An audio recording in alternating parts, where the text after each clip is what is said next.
और ये तस्वीर आपको दिखा रहे हैं शहीद जवान का शव जो मेडिका अस्पताल से अब पोस्टमार्टम के लिए ले जाया जा रहा है।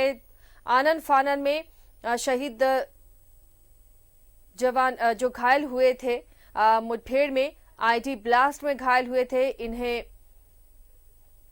चॉपर के जरिए मेडिका अस्पताल लाया गया था इलाज के लिए, लेकिन बचाया नहीं जा सका और अब इनका पार्थिव शरीर यहां पोस्टमार्टम के लिए पहुंचा है रिम्स और फिर अंतिम संस्कार किया जाएगा। फिलहाल शहीद जवान के पार्थिव शरीर को पोस्टमार्टम के लिए लाया गया है।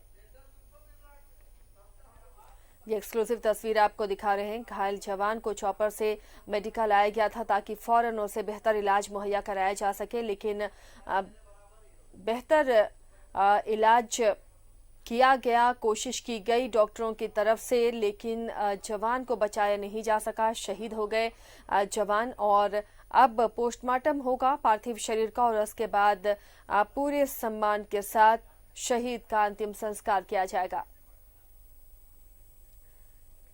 लगातार नक्सलियों को खत्म करने की कोशिश हो रही है, नक्सलवाद को खत्म करने की कोशिश हो रही है, कई तरह के अभियान चलाए जा रहे हैं, लेकिन इन अभियानों में कई बार हमारे जवानों को शहीद होना पड़ता है, जख्मी होते हैं।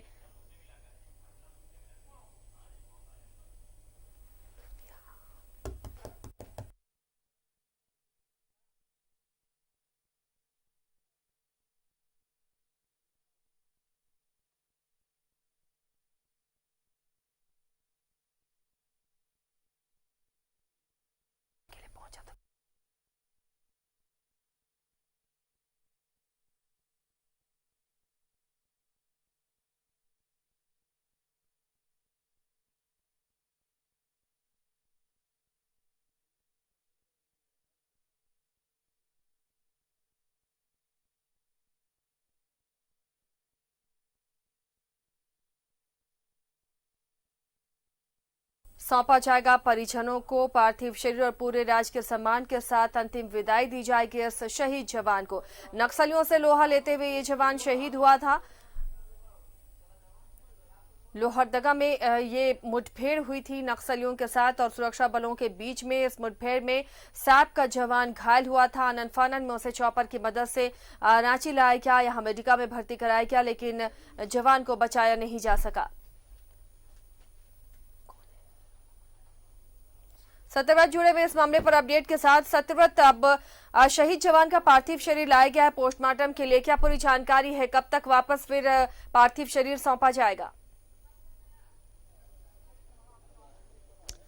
देखिए, बिल्कुल सही कहा आसिया आपने कि जो शहीद जवान है उनका पार्थिव शरीर मेडिका अस्पताल से रिम्स के पोस्टमार्टम विभाग ले आया गया है।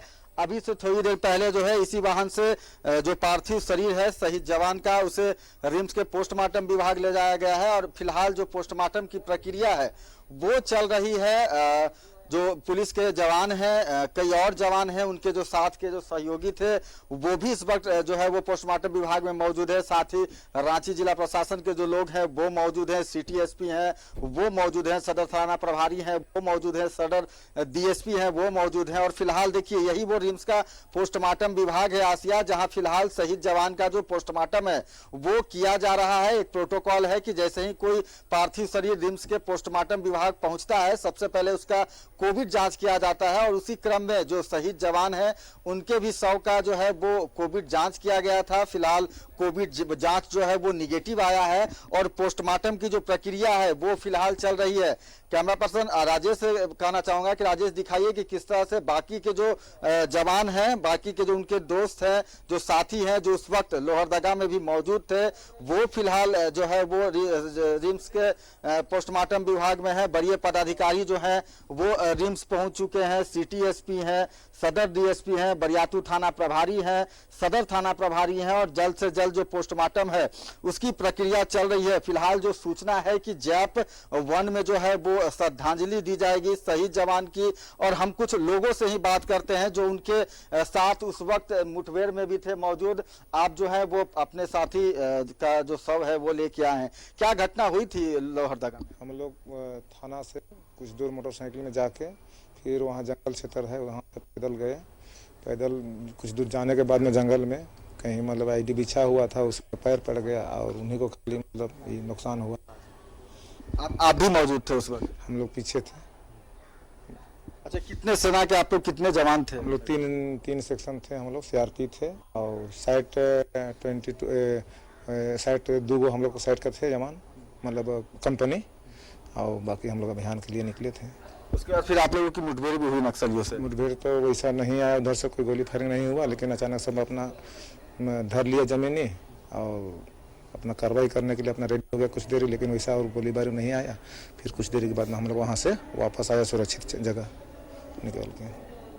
अच्छा, आपने एक अपना साथी खोया है, सहमत में जिस तरह से लगातार जो नक्सली जो कायराना हरकत करते हैं, लगातार जैसे जवान पर हमला करते हैं, गुस्सा है, लेकिन क्या कीजिए, अकेले कर नहीं सकते हैं। एक प्रशासन हम लोग हैं, थोड़ा सा तरतीब से ही काम को करना पड़ता है, गुस्सा तो है ही।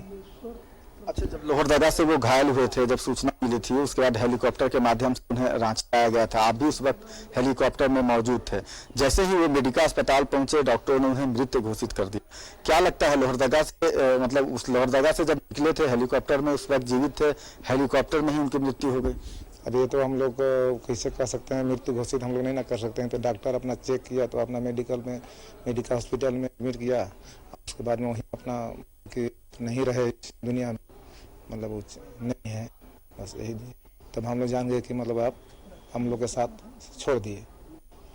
बिल्कुल साथ छोड़ दिया, और इस बात का गुस्सा है आसिया जो बाकी के जो उनके साथी हैं, जो उस वक्त लोहरदगा में उनके साथ थे जब आईईडी ब्लास्ट हुई। उस वक्त जिस जवान से हमारी अभी बात हो रही थी, वो भी उस वक्त मौजूद थे, मोटरसाइकिल से गश्ती की जा रही थी, नक्सल विरोधी अभियान जो है वो चलाया जा रहा था, और उसके बाद नक्सलियों ने एक कायराना हरकत की, आईईडी ब्लास्ट हुआ, और उसके बाद जो शहीद जवान है वो घायल हो गए, उन्हें रांची लाया गया हेलीकॉप्टर के माध्यम से। सबसे पहले खेलगांव के कोशिश पूरी की गई सत्यवत, लेकिन यह अफसोस की बात है कि शहीद जवान को बचाया नहीं जा सका। पोस्टमार्टम के लिए अब शहीद का पार्थिव शरीर लाया गया है और उसके बाद पोस्टमार्टम के बाद परिजनों को सौंपा जाएगा।